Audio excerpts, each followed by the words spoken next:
Hay que poner agua al caballo antes de que empiece a tirar, ¿no?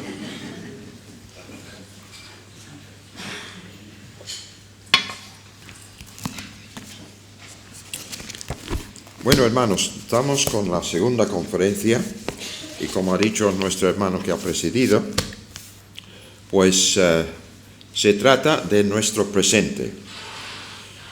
Para darle cierta uniformidad, pues hablé en la primera conferencia de recordando con gratitud nuestras raíces. Pero ahora el énfasis está sobre la reflexión. Y otra vez os digo que, vamos a decir, el contenido de estudio bíblico no es tanto en esta conferencia, ya lo dije esta mañana, sino ya nos pondremos las pilas en cuanto al estudio cuando lleguemos a la tercera mañana. Pero hoy quisiera que reflexionemos, es decir, que tenemos que pensar seriamente y bíblicamente acerca de cómo es nuestra situación. Por eso, el título de nuestro estudio esta tarde es Reflexionando con honestidad nuestro presente.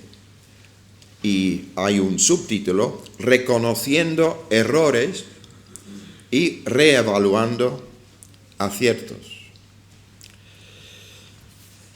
Es algo que es muy común en todas las instituciones, no solamente las religiosas, las espirituales, como es la Iglesia de Dios, sino también las humanas.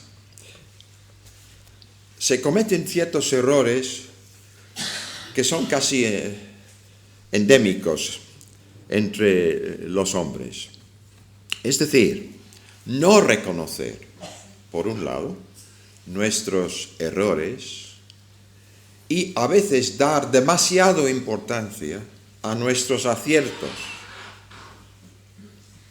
Porque, sobre todo en cuanto a los aciertos, puede ser que en una época, pues sí, había mucho éxito. Es algo que mencioné esta mañana cuando tratamos la cuestión de los avivamientos de medio siglo que dieron un empuje muy fuerte a las asambleas de hermanos, tanto las cerradas como las abiertas, en medio siglo, porque había una explosión de vida espiritual a través de los avivamientos, tanto en la Gran Bretaña como también en Estados Unidos. Y mucha gente fue convertido en este empuje. Y mucha gente entraba a tromba a veces en los locales de culto bajo convicción de pecado. El Señor les tocaba de una forma tan fuerte y una simple exposición del Evangelio, a veces solamente unas palabras de los predicadores, hacían que la gente se convertían muchísimos. Entonces, de ahí vino el énfasis que después hemos heredado, generación tras generación, de la llamada reunión de predicación del Evangelio, de los domingos toda la tarde, que algunos hermanos todavía creen que es absolutamente sagrado que tengamos eso. Pero veis, vino de un momento especial cuando la gente entraba bajo convicción de pecado en los locales. Ahora, decidme a mí, hermanos, esta noche, ¿cuánta gente entra ahora en nuestras llamadas cultos de evangelización, si todavía mantenemos alguna, bajo convicción de pecado? Primeramente, la mayoría de la gente no entra en nuestras reuniones. Y en segundo lugar, si entran es por curiosidad, a ver cómo son los santos ahí, qué tal las imágenes que tienen. Y tenemos que decirles, pues los santos están sentados en los bancos, no en las paredes. Pero este método no es un método adecuado para hoy. Entonces, un acierto de ayer puede que no sea para nada un acierto mantenido hoy, 4 o 5 generaciones más tarde. Digo esto como ilustración. Tenemos que reconocer los errores en primer lugar, pero también tenemos que reevaluar nuestros aciertos. Por supuesto, vamos a hablar más de esto en la tercera charla. Ahora, en cuanto a nuestras lecturas para hoy, vamos a leer unos versículos en Colosenses y después en Tesalonicenses, más que nada para reflejar un poco el tipo de relación que debe haber entre las iglesias. Colosenses 1, 3 a 7. Dice el apóstol: siempre orando por vosotros, damos gracias a Dios, Padre de nuestro Señor Jesucristo, habiendo oído de vuestra fe en Cristo Jesús y del amor que tenéis a todos los santos, a causa de la esperanza que os está guardada en los cielos, de la cual ya habéis oído por la palabra verdadera del Evangelio, que ha llegado hasta vosotros, así como a todo el mundo, y lleva fruto y crece también en vosotros desde el día que oísteis y conocisteis la gracia de Dios en verdad, como lo habéis aprendido de Epafras, nuestro consiervo amado, que es un fiel ministro de Cristo para vosotros, quien también nos ha declarado vuestro amor en el Espíritu. También en Tesalonicenses, el primer capítulo, vemos otras facetas de esta familia de iglesias que en el tiempo de los apóstoles se iba ya esparciendo por distintos rincones del Imperio Romano. Pablo, Silvano y Timoteo, a la iglesia de los tesalonicenses en Dios Padre y en el Señor Jesucristo, gracia y paz sean a vosotros de Dios nuestro Padre y del Señor Jesucristo. Damos siempre gracias a Dios por todos vosotros, haciendo memoria de vosotros en nuestras oraciones, acordándonos sin cesar delante del Dios y Padre nuestro, de la obra de vuestra fe, del trabajo de vuestro amor, y de vuestra constancia en la esperanza en nuestro Señor Jesucristo. Porque conocemos, hermanos amados de Dios, vuestra elección, pues nuestro Evangelio no llegó a vosotros en palabras solamente, sino también en poder, en el Espíritu Santo y en plena certidumbre, como bien sabéis cuáles fuimos entre vosotros, por amor de vosotros. Y vosotros vinisteis a ser imitadores de nosotros y del Señor, recibiendo la palabra en medio de gran tribulación, con gozo del Espíritu Santo, de tal manera que habéis sido ejemplo a todos los de Macedonia y de Acaya que han creído. Porque partiendo de vosotros porque partiendo de vosotros ha sido divulgada la palabra del Señor, no solo en Macedonia y Acaya, sino que también en todo lugar vuestra fe en Dios se ha extendido. De modo que nosotros no tenemos necesidad de hablar nada, porque ellos mismos cuentan de nosotros la manera en que nos recibisteis y cómo os convertisteis de los ídolos a Dios para servir al Dios vivo y verdadero, y esperar de los cielos a su Hijo, al cual resucitó de los muertos, a Jesús, quien nos libra de la ira venidera. Estos simplemente son botones de muestra del tipo de ambiente que prevalecía en todas las iglesias que se iban fundando por los apóstoles y especialmente en este caso entre los gentiles por medio de Pablo y su equipo, porque eran un equipo de hermanos, Silvano, Silas y Timoteo, y otros hermanos que en el curso de la lectura de las epístolas de Pablo podemos ver sus distintos nombres. Había todo un pequeño ejército de obreros que trabajaban con el apóstol para, entre todas las iglesias que se iban fundando. Y hermanos, este es el modelo que de alguna manera tenemos que volver a él. Este es el modelo que hemos de seguir en cuanto a la unidad, la cooperación y la ayuda mutua. Y no podemos bajar los peldaños diciendo que, bueno, vale, esto está en la Biblia, pero hoy en día estamos en otra situación. Estamos en otra situación, pero la Biblia con sus principios están ahí. Y el Espíritu Santo está con nosotros y el Señor sigue dirigiendo su obra desde la derecha de Dios. O sea que tenemos mucho, o sea, todo lo que ha sido el Señor ayer y hoy y por los siglos, pues ahí está. No ha cambiado nada en este sentido. Vamos a ver entonces qué es lo que ha cambiado para que de alguna manera estemos hoy pensando y reflexionando seriamente sobre qué nos pasa, que lo tenemos difícil a veces multiplicar las iglesias y fundar nuevas iglesias e incluso la obra de la salvación de las almas.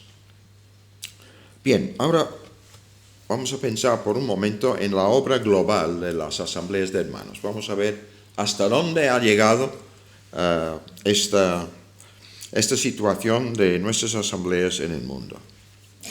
Según las últimas estadísticas, la obra se está avanzando a paso firme en muchos de los antes llamados países de misión: África, India, América Latina y Oceanía y Asia, y en algunos de ellos la expansión del testimonio es espectacular, sobre todo en partes de África, como Zambia, por ejemplo, donde un registrador oficial de la administración se quejó a uno de nuestros misioneros hace un par de años porque decía que las asambleas en su zona se estaban multiplicando tan deprisa que le era prácticamente imposible hacer su trabajo, porque se multiplicaban de una forma tremenda, exponencial. Ahora, estos países de misión en los continentes mencionados se han constituido en nuevas bases para la obra que se lleva a cabo en todo el mundo, incluso en las antiguas bases misioneras en Europa, Norteamérica y la Commonwealth británica, como Australia, Nueva Zelanda y Sudáfrica, a los cuales han llegado multitudes ingentes de inmigrantes, muchos de ellos creyentes, entre los que hay algunos que sienten la llamada a predicar la palabra en esas viejas bases, y gracias a Dios por ello. Las cifras son impresionantes. Voy a dar aquí unos pocos, pero para que veamos lo que está pasando en el mundo. La India tiene 2.000 asambleas con 1.300 obreros a pleno tiempo, 250 misioneros transculturales, con 11 seminarios y varias casas editoriales. Angola, 2.000 asambleas. En el Chad, 1.000 asambleas. En Zambia, 1.250. En Argentina, 1.300. En Brasil, 900. En Guatemala, 2.000. Y en algunos lugares en el este de Europa, como Ucrania, Rusia, Hungría, Bulgaria, centenares. Y en Rumanía, unos 700. En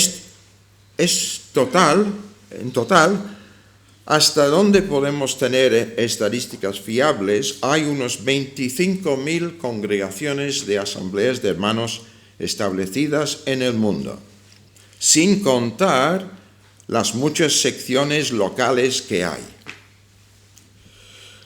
La cifra global total de creyentes bautizados De nuevo, digo, de los países que producen estadísticas fiables, que no todos lo hacen, pues excede de los 2 millones de creyentes.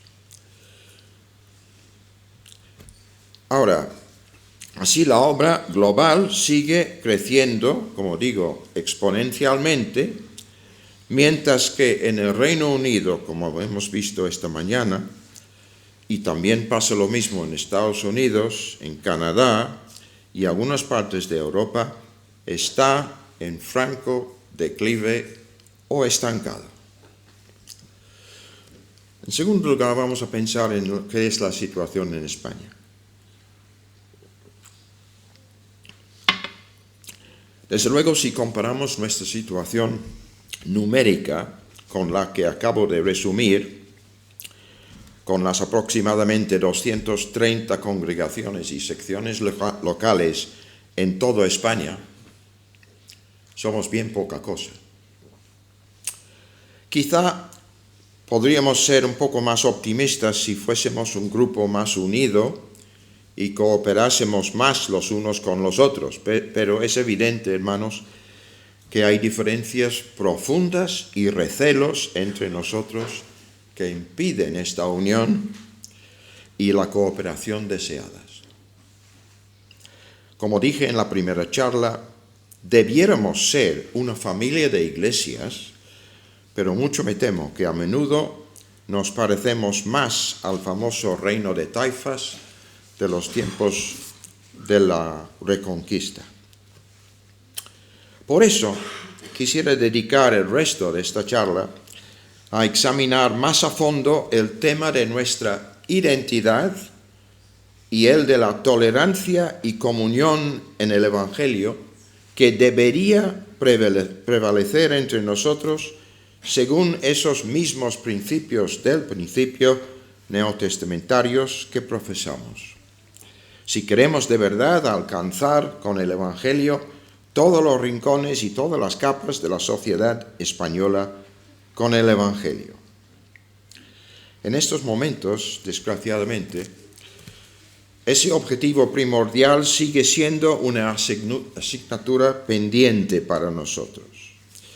Y mientras tanto no la resolvamos, Dios está usando y levantando otros hermanos nuestros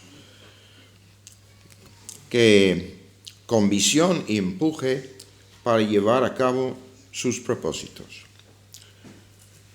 Estuve en una boda hace un par de años y en el banquete de boda, que estaba en el aire libre, pues me pusieron en una mesa y coincidí con el misionero más antiguo, el mayor de las asambleas de hermanos. Y estuvimos hablando de cómo iban nuestras iglesias. Yo no decía mucho, desde luego, porque lo que él me dijo, y le conozco desde hace tiempo, o sea que yo sé que el hombre no miente ni exagera. Me dijo, bueno, nosotros tuvimos un plan de hace 5 años de que procuraríamos fundar cierto número de asambleas. Pero él dijo, Dios nos ha sorprendido completamente. Porque el año pasado se fundó un nuevo punto de testimonio, no dijo iglesias en toda la regla, pero un nuevo punto de este testimonio, cada día en las asambleas de Dios. Y yo desde luego pensé para mí, pues esto tiene mucho mérito, aunque yo no sé todos los detalles, pero sé que ha habido un esfuerzo muy fuerte en aquellos hermanos, y otras denominaciones tienen sus propios planes. Ha habido un fuerte énfasis en expandir la palabra, es decir, tratar de multiplicar el número de iglesias locales. Y desde luego esto es algo realmente que nos hace pensar, ¿verdad?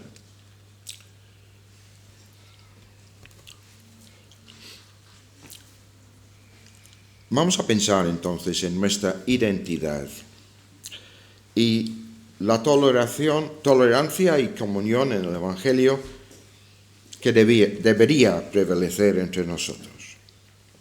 Porque esto va a ser absolutamente necesario para poder seguir adelante con lo que Dios quiere de nosotros, que es que prediquemos el Evangelio y fundemos nuevas iglesias. No es solamente ganar unas almas para el Señor, es formar iglesias locales, comunidades santas que tienen también su imagen. Y a veces nos olvidamos de eso, queridos hermanos. La iglesia tiene que parecerse a Cristo. La semejanza de Cristo no es solamente el fruto del Espíritu que puede haber en mi vida o tu vida.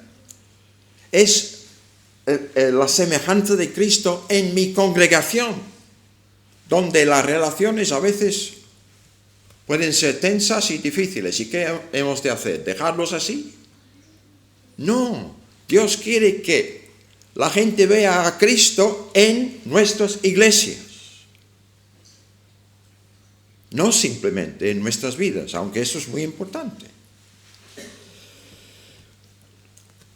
Y desde luego para eso necesitamos tener pleno conocimiento de nuestra identidad, quiénes somos. En realidad, lo hemos cantado un poco hace un momento, y también de lo que supone, lo que para Dios es muy importante, hermanos, nuestra relación con Él practicado con los demás. Porque no puedes amar a Dios y estar bien con Dios y al mismo tiempo estar mal con tu hermano o tu hermana. Y eso lo tenemos que tener muy claro. Y desde luego, cuando pensamos en todo lo que significa la tolerancia y la comunión en el Evangelio, para poder tener una base desde donde avanzar juntos con la evangelización de España, pues desde luego, hermanos, estamos bastante lejos de esa situación, desgraciadamente. Desde luego, el hecho de que otros hermanos están siendo usados por el Señor en estos momentos debe alegrarnos. Pero si realmente creemos en los principios que Dios hizo surgir con fuerza en la primera mitad del siglo XIX, pues entonces debiéramos reflexionar seriamente con lo que tenemos que hacer ahora.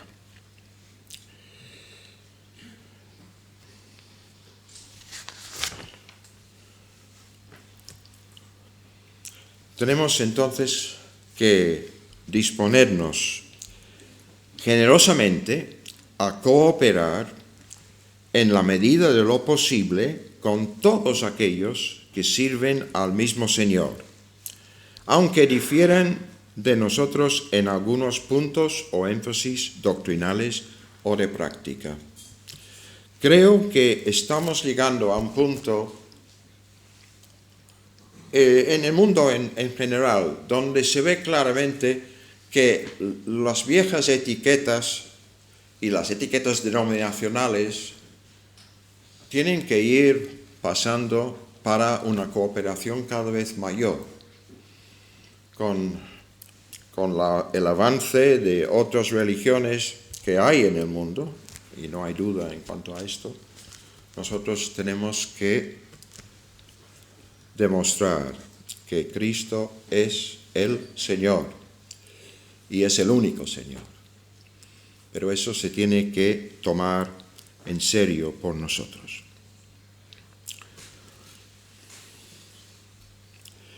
Y desde luego esto quiere decir que el Señor necesita nuestra cooperación y el esfuerzo para ayudar, para trabajar con todos los que aman su nombre, sean quienes sean y se llamen como se llamen.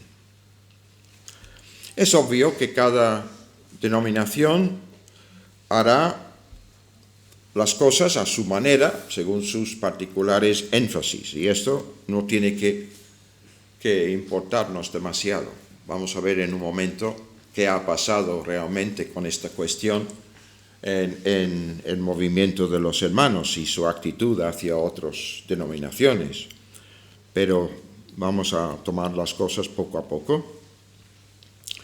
Lo importante es que sean quienes sean las iglesias que van avanzando en la dirección necesaria, en la unidad, la tolerancia, la comunión entre sí, pues sean iglesias renovadas y que están practicando la renovación, como vamos a ver especialmente mañana.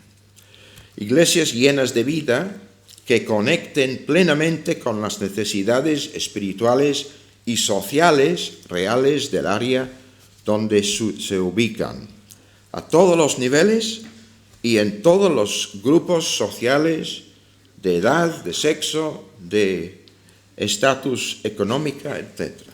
Es decir, la iglesia tiene que estar para todos y tiene que tener cuidado de no tener su enfoque demasiado estrecho en cuanto a quienes son, por así decirlo, sus clientes para la predicación, para la extensión del Evangelio. Todos, absolutamente todos. Sean personas de fuera, sean personas que están al lado nuestro, nos guste o no nos guste, a todos, justo como el Señor hizo cuando Él estuvo aquí.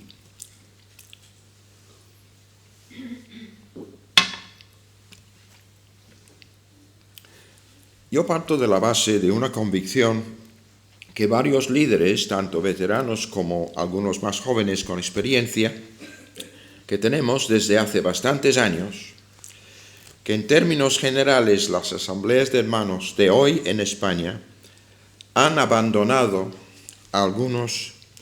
parcialmente algunos de los puntos fundamentales neotestamentarios que redescubrieron y practicaron aquellos preclaros líderes jóvenes de la primera generación, de aquel tsunami espiritual promovido por el Espíritu Santo en el segundo cuarto del siglo XIX y que abrió brecha una generación más tarde en la gruesa muralla de aquella España cerrada a cal y canto a cualquier otro mensaje o realidad religiosa que no fuese el de la Iglesia Católica Romana. Porque sí, hubo un avance, hubo fundación de iglesias, a pesar de todas las dificultades. Y no tenemos que negar esto, o de alguna manera, pues no aprobarlo. Ahora, en cuanto a cómo se ha ido desarrollando la obra, posteriormente indiqué algunas áreas que muestran estas desviaciones en lo que dije antes acerca de los principios del principio. Volveremos más tarde sobre cómo corregirlas. Aquí solo mencionaré lo que para mí ha de ser el punto de partida, que es un esfuerzo serio de reflexión teológica contextualizada para el día de hoy, primero a fin de distinguir entre lo que es fundamental en nuestra tradición, entre comillas, y por lo tanto hemos de guardar, y lo que es contextual y se puede variar o adaptar. Para ello, sugiero que necesitamos poner más atención en lo acontecido a lo largo de los 20 siglos de la historia de la Iglesia desde los tiempos apostólicos. Ya que, y aquí, hermanos, hemos de entender bien lo que ha pasado con nuestras asambleas. Una de las más lamentables equivocaciones en el enfoque eclesiológico de las asambleas de hermanos, tanto en España como en otras partes del mundo, ha sido un manifiesto desprecio de la historia pasada, como si no nos había de importar y podríamos volver de golpe al primer siglo sin apenas tener en cuenta todo lo que el Espíritu Santo ha estado diciendo a su pueblo después. Yo me acuerdo muchas veces, como joven, de escuchar a hermanos decir, no, todo lo que ha pasado en todos estos siglos no vale para nada. Hemos de volver atrás al Nuevo Testamento y esto es lo que somos ahora por este movimiento del Espíritu Santo que es las asambleas de hermanos. Pero hermanos, esto es pues casi es herejía esto. ¿Cómo puede ser esto? O sea, Dios ha obrado en el principio, no ha hecho nada en 19 siglos y ahora aparecen los hermanos. ¿Esto es lo que creemos? Pues algunas veces parece ser que es lo que creemos. Que Dios había hecho una cosa especial con la iglesia primitiva y que en el siglo XXI lo que equivale a la iglesia primitiva son las asambleas de hermanos. Esto, desde luego, es un sublime tontería. Dicho así con claridad. No somos los únicos en el nido. La iglesia de Dios se compone de muchas personas. Muchos. Y en muchas situaciones distintas. Hemos olvidado una cosa importante en cuanto a los que piensan así, y hay muchos en nuestros círculos que piensan así. Es imposible volver a las condiciones exactas del primer siglo. No podemos. No vale decir, bueno, vamos a hacer exactamente igual que lo que hicieron en Jerusalén en Hechos capítulo 2, capítulo 3, 4, etc. No podemos. ¿Por qué? Porque no estamos en las condiciones sociales, religiosas y políticas de ese tiempo. Era el momento escogido por Dios para que factores sociales, políticas, geográficas de todo el mundo conocido coincidieran para que el Evangelio se pudiera expandir rápidamente. Eso no es así hoy. No de la misma manera, por supuesto, aunque tenemos comunicaciones tan rápidas con otras partes, ¿no? Así que es imposible reproducir las condiciones tan especiales en las que movían las iglesias del primer siglo y, en segundo lugar, porque los siglos posteriores se encargaron de variar los énfasis y aclarar puntos oscuros. Sería interesante ampliar este punto, pero no tenemos tiempo en estas charlas. Solamente os recuerdo como botones de muestra lo siguiente. Lo que el Espíritu de Dios iba revelando durante los primeros siglos acerca de, por ejemplo, la definición de las grandes doctrinas en torno a la deidad. El Padre, el Hijo, el Espíritu Santo, la Trinidad. Esas cosas iban definiéndose. Ya sabemos que empezó a haber también un movimiento de aglutinación alrededor de las figuras que luego fueron obispos, etcétera, y que eso derivó en Roma. Pero eso no tiene que hacernos desviar de la idea principal, y es que las herejías iban siendo combatidas y la definición de las doctrinas que era necesario hacerlo, pues se iba haciendo. Pero luego hubo brotes pre-reformistas que desembocaron en la gran revolución espiritual de la Reforma. Luego vinieron los avivamientos de los siglos XVII y XVIII, con su enorme influencia sobre el movimiento misionero de los siglos XIX y XX, y también, como no, el movimiento pentecostal y carismático de los últimos 100 y pico de años. Pero hay que darnos cuenta de cuánto se ha enriquecido espiritualmente la Iglesia a través de los años. Esto es algo tremendo que Dios ha hecho y que nosotros tenemos que reconocer. Algo de esta fascinante y detallada historia se escribe en un libro famoso en nuestros círculos titulado La Iglesia Peregrina por E.H. Broadbent, que procura catalogar y describir los muchos intentos que ha habido de volver a los principios del principio, ora enfatizando alguna faceta, ora otra a lo largo de los siglos. No sé si se ha traducido al castellano. Personalmente nunca he visto o oído de ello, pero es un libro que por lo menos debería ser traducido porque es muy interesante y muy enriquecedor leerlo. Vamos a pensar ahora también en nuestra crisis de identidad.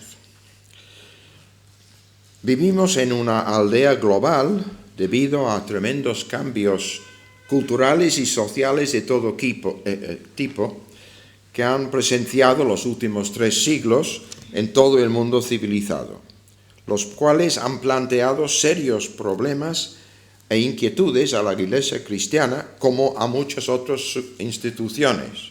Esto se puede probar sociológicamente. Hay tiempos de crisis de identidad. ¿Quiénes somos? ¿Qué hacemos con el pasado? ¿Cómo avanzamos hacia el futuro? Etcétera. Y la Iglesia, por supuesto, que es, después de todo, una institución de Dios, pues también tiene una crisis de identidad. Y desde luego ya he mencionado la crisis espiritual de los antiguos países de origen de nuestro movimiento, que ya no lo son como antes. Pero es evidente que las iglesias en los países de misión más antiguos, como es el caso de España, también están sintiendo los mismos efectos desestabilizadores de la crisis general.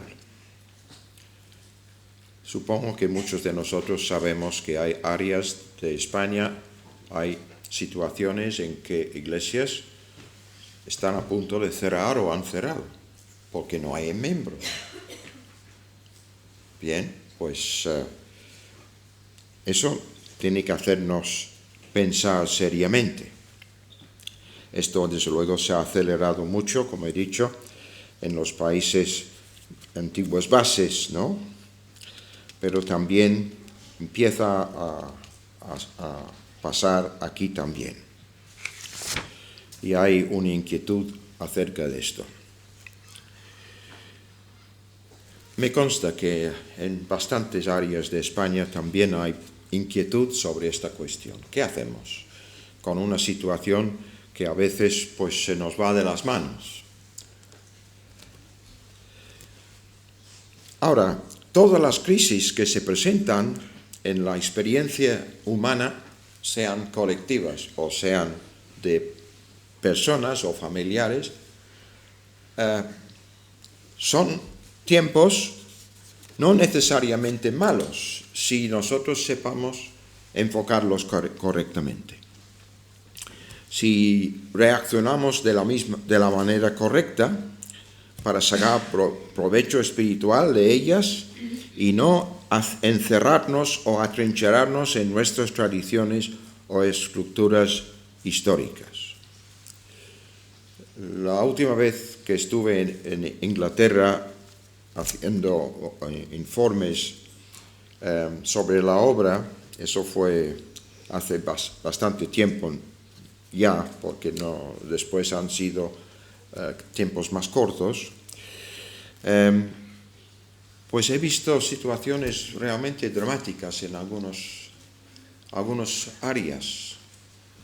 Iglesias que seguían con un solo anciano de 94 años, que no dejaba que nadie más dirigiera la iglesia.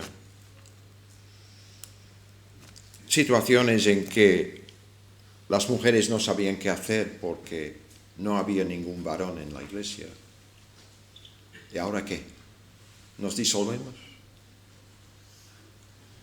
Y esto cuestiona ideas, principios, decimos, que tenemos en nuestras asambleas. ¿Qué hacer con esto? Pues está pasando en muchos sitios, de diferente manera. Pues yo creo que son situaciones que nos brindan la oportunidad de ayudar a que esto cambie. Y porque realmente no es tan importante el caparazón, lo que es la parte de afuera, lo que parece, ¿no?, de una iglesia local que ha estado muchos años en un sitio y luego empieza a desaparecer. Pues lo que importa es que el mensaje de alguna forma llegue a otros y llegue con un frescor atractivo y poderoso a las vidas de nuestros contemporáneos. No pretendo que el ajuste que hay que acometer para lograr este resultado vaya a ser fácil ni exenta de dolor, pero sí, si lo hacemos con valentía, serán como dolores de parto llenos de esperanza. Como veremos en la última charla, el asunto requiere más que reflexión y buenos deseos de enmienda. Si salimos todos de estas conferencias con ese deseo solamente, no vamos a ir muy lejos. Hay que tener en cuenta lo que realmente importa. Requiere muchas horas de oración individual y comunitaria en la presencia del Señor. Lo que comentamos esta mañana no es precisamente lo que más se distingue en nuestras asambleas por regla general, y un pulso firme a la hora de ir haciendo los ajustes prácticos necesarios. No debemos dejarnos atrapar por un tradicionalismo estructural caduco que solo mira su propio ombligo, actitud que muchos adoptan como refugio, como el legendario avestruz, para no tener que pensar. Pero tampoco hemos de ir al otro extremo, como hacen otros, de tirar prácticamente todo por la borda y querer comenzar de cero, como si aquí no ha pasado nada que valga la pena retener. Tan superficial y perjudicial es lo uno como lo otro. No, hay que situarse en un punto medio. Nuestra reflexión primordial, pues, tiene que llevarnos a establecer la diferencia entre lo que es fundamental y, por lo tanto, hay que mantener, y lo que es contextual. Y en cuanto a esta palabra contextual, digo que lo prefiero a otra palabra que se usa a veces, que se dice secundario o axial o accesorio, porque estos vocablos se prestan a malentendidos, como si se tratase de cosas menos importantes. No, las cosas contextuales no son las menos importantes necesariamente, pueden ser lo más importantes. Es necesario que tengamos las ideas claras acerca de nuestra identidad en Cristo, tanto en lo individual como en lo colectivo, además, para poder enfocar correctamente el tema de la tolerancia y la comunión, que es fundamental para nuestra convivencia colectiva. Hay una estrecha relación entre las dos cosas que ahora iremos viendo: tolerancia y comunión en nuestras iglesias. La tolerancia, evidentemente, nace de un profundo respeto y aceptación ante o hacia los demás hermanos en Cristo y las demás iglesias, impulsado por el amor fraternal que Cristo nos mandó manifestar siempre.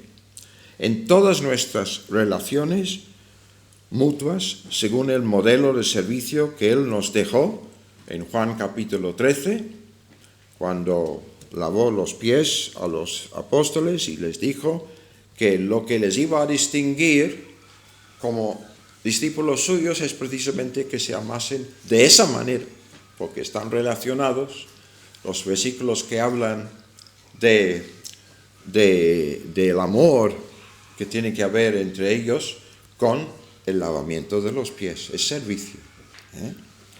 Así que tiene que ser de esta manera que aceptemos a los demás, aunque no estamos de acuerdo con todo lo que hacen ni todo lo que creen. Eso también hay que tener en cuenta, porque una de las cosas que desgraciadamente entró en nuestro movimiento desde el principio con más o menos fuerza, más en los hermanos cerrados, pero también en las asambleas abiertas, es esta idea de que tenemos que separarnos del mal que hay en otros hermanos. Lo primero que hay que hacer es separarnos de eso. Claro, si vamos a separarnos de todo lo que no estamos de acuerdo, hermanos, cada uno va a quedar en un rincón, No puede ser esto. Eso no puede ser de ninguna manera un principio fundamental, sino todo lo contrario. No. Y ahora vamos a ver cómo en la vida de Anthony Norris Groves y su enseñanza, pues se dejó esto bien claro, ¿no?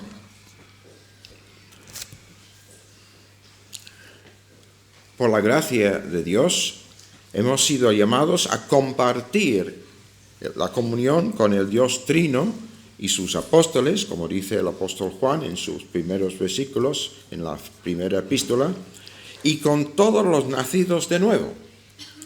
Y esto, hermanos, es un punto fundamental que los hermanos abiertos tuvieron en el principio, que podíamos recibir a la mesa del Señor todos los hijos de Dios. Por eso nos llaman las asambleas de hermanos abiertas. Mientras los cerrados decían, no, solamente podemos recibir en la comunión a los que son de nuestro grupo. Cerrados en cuanto a la mesa del Señor, abiertas en cuanto a la mesa del Señor. Y esto representa nuestra actitud de tolerancia y comunión con todos los hijos de Dios.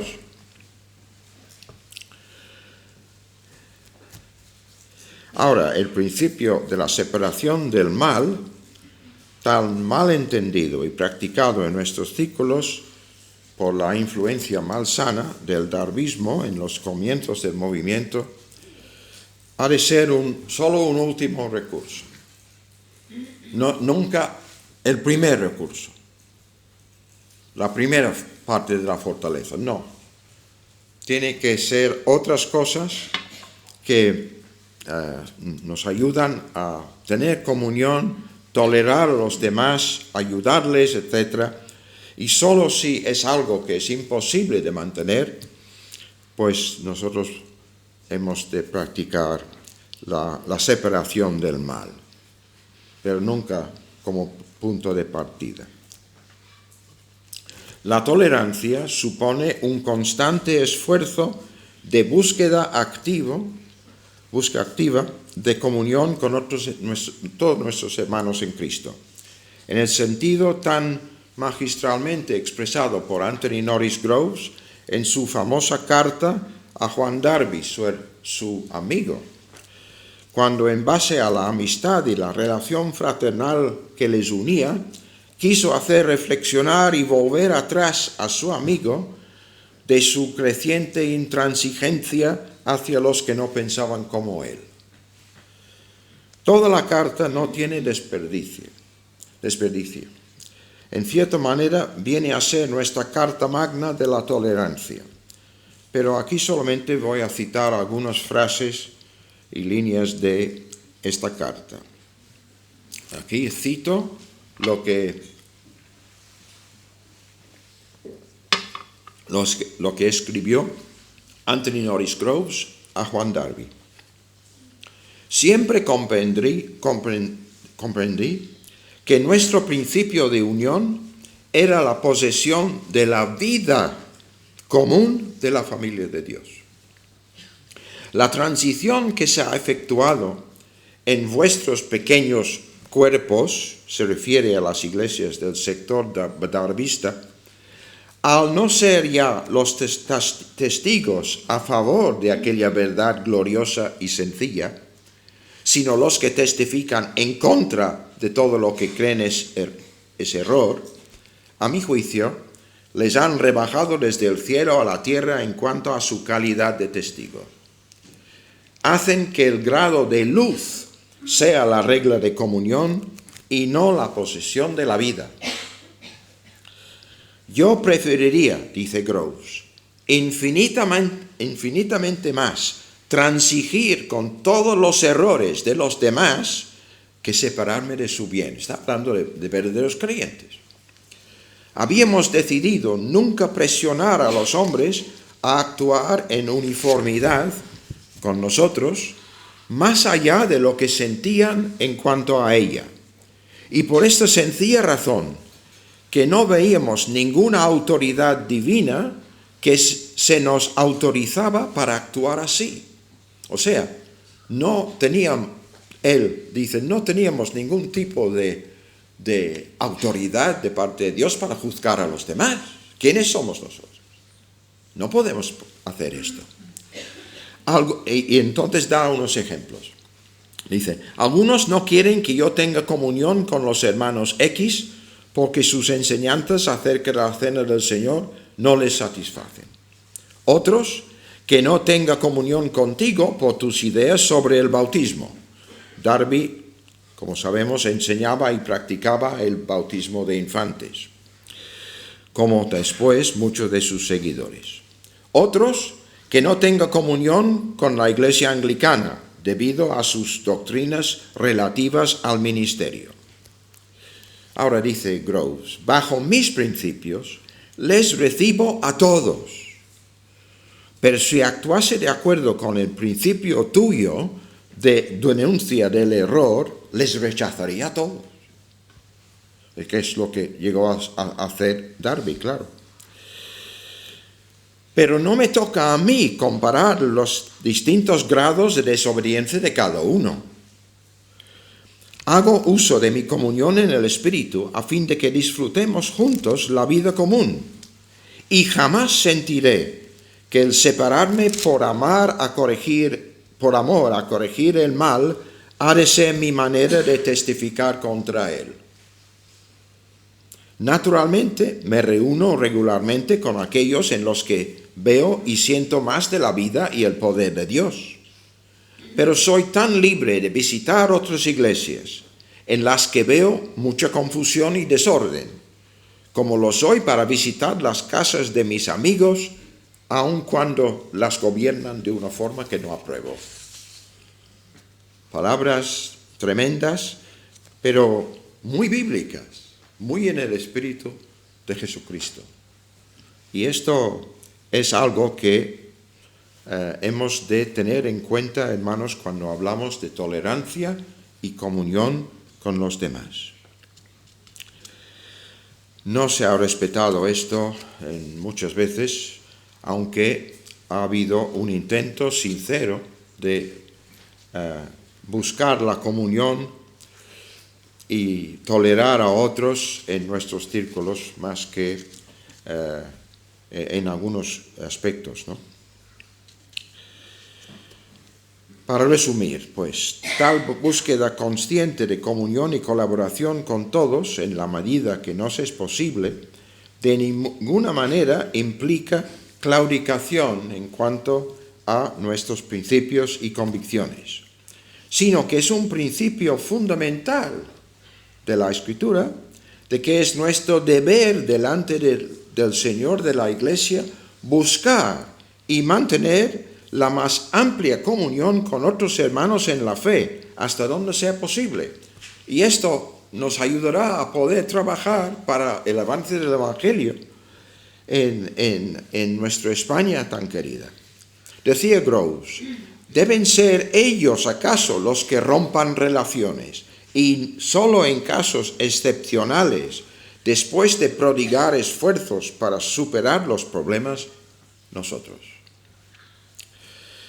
Bien, ¿cuáles son los asuntos puntuales en lo que es necesario que desarrollemos la tolerancia entre nuestras asambleas en España? Aquí vamos a tocar unos puntos rápidamente. Lo que expreso a continuación es mi criterio personal. No hablo por nadie más, aunque me consta que hay otros en España que piensan de manera parecida. En primer lugar, criterios contrastados en cuanto al grado de colaboración que puede haber con otros creyentes, iglesias u organizaciones paraeclesiales o con las autoridades locales, autonómicas o nacionales. Las circunstancias variarán mucho y lo que se puede o se debe hacer en determinado lugar no podrá o no deberá hacerse en otro. Segundo lugar, criterios diferentes en cuanto a asuntos de disciplina eclesiástica. Por ejemplo, matrimonios mixtos, divorcios, nuevos casamientos de divorciados, parejas de hecho estables, el trato de homosexuales creyentes, matices en cuanto al enfoque del aborto y un largo etcétera de asuntos éticos variados. No somos nosotros los que tenemos que juzgar a otros, tenemos que tolerar hasta cierto punto y procurar siempre mantenernos dentro de lo que la Biblia dice claramente.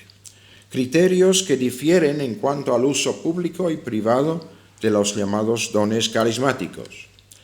En uno de mis últimos libros, Los dones del Espíritu, la dinámica de la Iglesia, intento llegar a ciertas conclusiones acerca de esta cuestión a la luz del Nuevo Testamento. Criterios diferentes en cuanto a formas de gobierno y de liderazgo en las iglesias locales. Nuestra proverbial insistencia con razón de que debe haber una pluralidad de ancianos, pastores, sobreveedores, no obsta para que no pueda haber en determinadas iglesias locales, según decida cada una libremente, claro está, algunos hermanos o hermanas, ver abajo, que dedican todo su tiempo a ministerios especializados como la obra pastoral y consejería, la enseñanza, la evangelización, la administración, la obra entre jóvenes y niños, etc., sostenidos además, acaso, por la propia Iglesia. Esto debe estar muy claro. Criterios diferentes en cuanto al grado de participación pública y servicio de las mujeres en la Iglesia.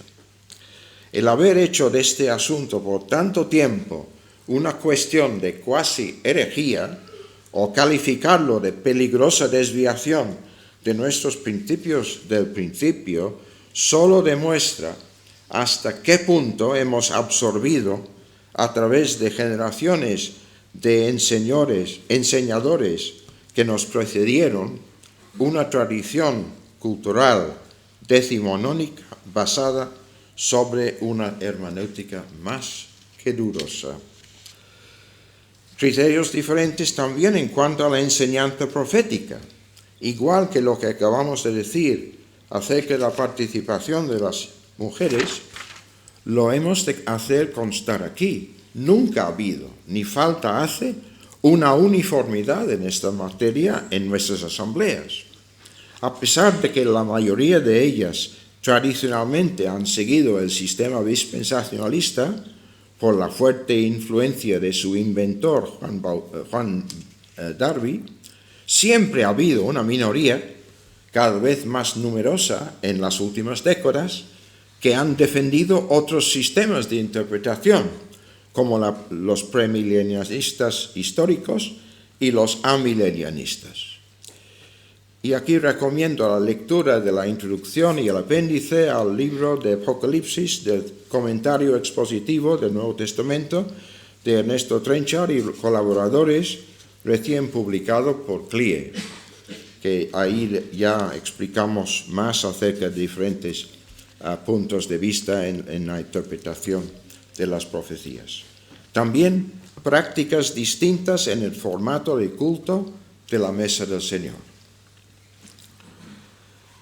Bueno, creo que esta mañana hablé algo acerca del problema de la relación de equilibrio que se ha de buscar entre lo universal y lo local. Ya dije que las asambleas cerradas se fueron al extremo de constituir una especie de sínodo y todos se tienen que hacer lo mismo.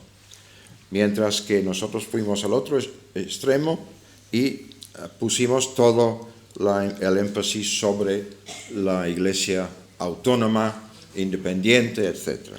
Pues tenemos que decir que no, hay que tener esto en cuenta y buscar de nuevo un equilibrio en este asunto. La Iglesia visible, hemos oído muchas veces, es la única iglesia visible es la iglesia local. Eso no es verdad. La iglesia visible tiene que ser la iglesia como familia de iglesias. Y no debiéramos pensar otra cosa realmente. Esto es lo que estamos buscando y lo que hemos de tratar de lograr.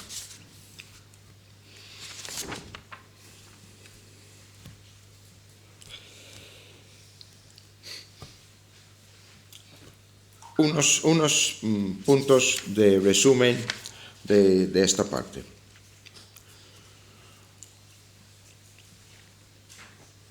¿Cuáles son los resultados de tener este desequilibrio estructural en nuestras asambleas que nos afecta más de lo que pensamos? En primer lugar, la excesiva independencia de las iglesias locales. Autonomía y autogobierno es una cosa, pero independencia es otra.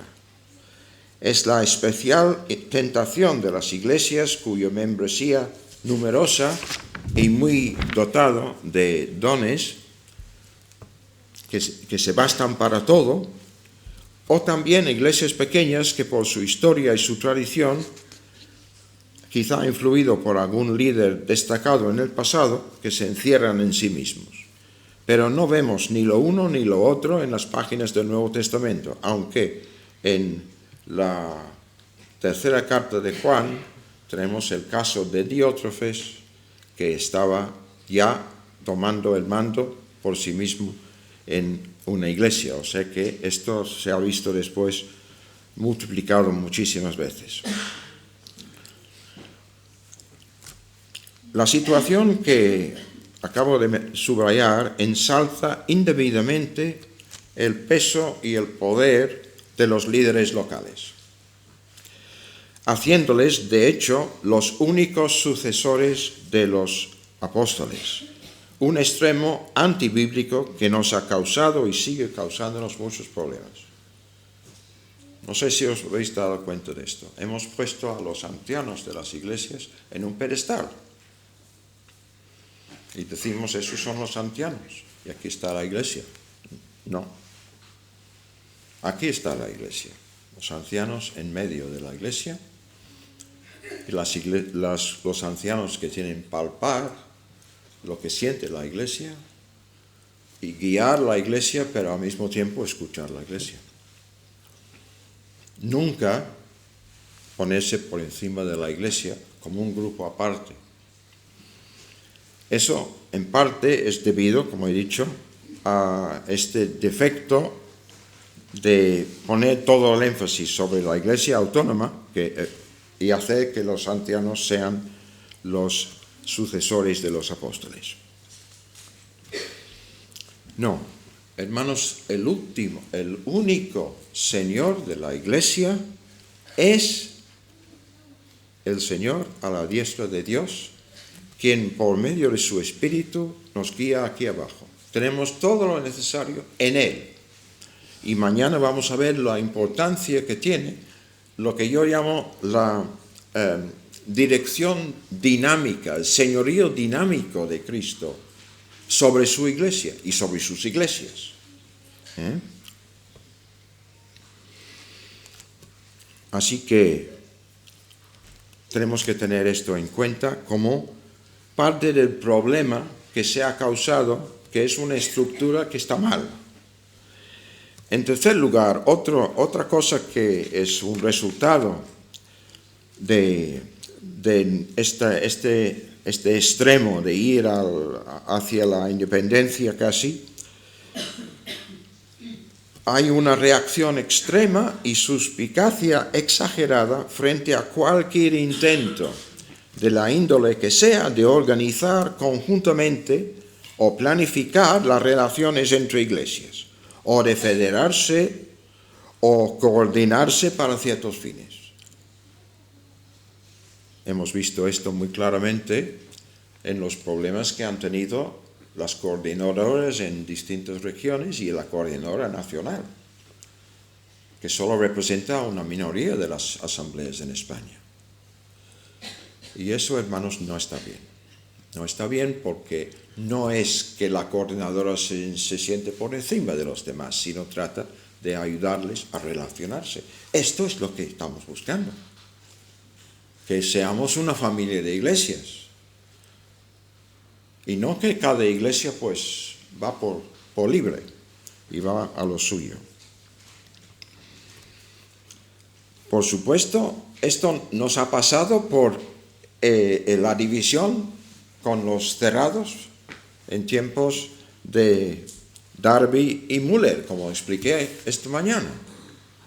Pero no tenemos que seguir con esas actitudes, tenemos que buscar el punto medio. Y desde luego es importante que lo hagamos, puesto que Dios quiere, como hemos visto por la carta de Groves y lo que él ahí expresaba, lo que es necesario que tengamos en cuenta es precisamente que necesitamos trabajar juntos y tolerarnos y comunicar los unos con los otros y ayudarnos mutuamente para poder glorificar al Señor en nuestros días y nuestra generación. Sin eso va a ser difícil que, por lo menos en cuanto a las asambleas, podamos hacer una aportación seria y grande a la evangelización de España. Hay unos planes que varias iglesias están cooperando a hacer después de un estudio cuidadoso de la situación de la población en España, acerca de cuántas iglesias hace falta para poder empezar a llegar a todos. Y se ha calculado que hace falta por lo menos 25.000 iglesias nuevas en España. Creo que ahora estamos por los 3.000. ¿Vamos a contribuir a eso, queridos hermanos? ¿O vamos a seguir en nuestro pequeño rincón haciendo lo que siempre hemos hecho? El Señor dio su vida para que nosotros fuésemos sus testigos. No solamente cada uno de nosotros, y eso lo hemos aceptado, hermanos, sino cada iglesia local. Es precioso para el Señor. Lo vemos en las cartas a las 7 iglesias en Apocalipsis. El Señor ama a cada iglesia, ama a las iglesias, tolera las iglesias para poder ayudarles y enderezar las cosas. Y hay herejías, y hay personas no gratas en estas iglesias, pero eso no quiere decir que el Señor retire la comunión, sino que trabaja con ellos. Porque lo que más odia al Señor es que la iglesia deje de amarle. Porque la primera iglesia, con todo lo que hacía, la iglesia de Éfeso, había dejado su primer amor. Y hacía muchas cosas. La iglesia muy activa. y el Señor dice, te quitaré el candelero. Y eso, hermanos, debe hacernos pensar y temblar. El Señor es Señor de mi vida, de tu vida y de tu iglesia. Y nosotros tenemos que apreciar y amar lo que Él ama y aprecia y tolera. Porque somos sus hijos y tenemos que ser como Él. Y no vale decir, Señor, yo quiero ser como tú. Es una de nuestras canciones, quizá favoritas de algunos. Cuando no queremos tolerar a nuestros hermanos. O no queremos ni intentarlo. Es hora de cambiar. Hay una conclusión aquí y simplemente lo voy a leer y terminar para que reflexionéis sobre esto. Estos momentos en esta conferencia un poquito así aquí y allá de cosas que hace falta decir, pues no tiene más objetivo que esto, de hacernos reflexionar sobre cómo somos y quiénes somos y qué hemos de hacer. No hace falta uniformidad en las estructuras y modos de desarrollarse en las iglesias nuestras, siempre que haya unidad en lo esencial, que como dijimos antes, compartimos con todas las iglesias evangélicas. No es hora de ir encerrándonos en nuestras denominaciones, sino buscar, echar puentes para poder trabajar con todos nuestros hermanos, porque el Señor necesita todas sus iglesias para poder lograr lo que Él quiere lograr en este país tan necesitado de España. Sí, hace falta que hagamos visible las marcas de la Iglesia Universal. O sea, las iglesias somos pequeños microcosmos del macrocosmo que es la Iglesia Universal.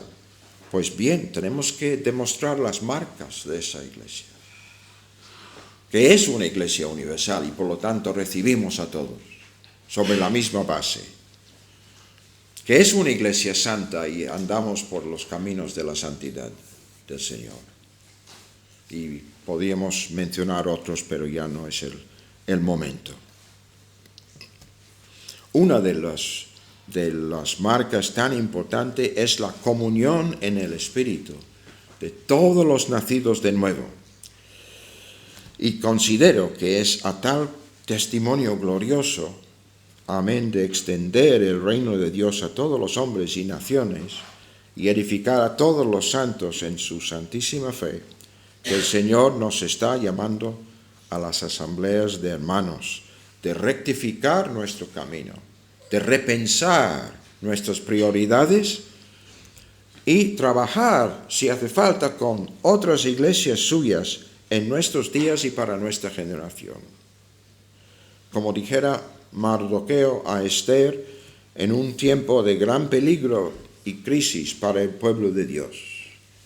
¿Quién sabe si para un tiempo como este has o hemos llegado al reino?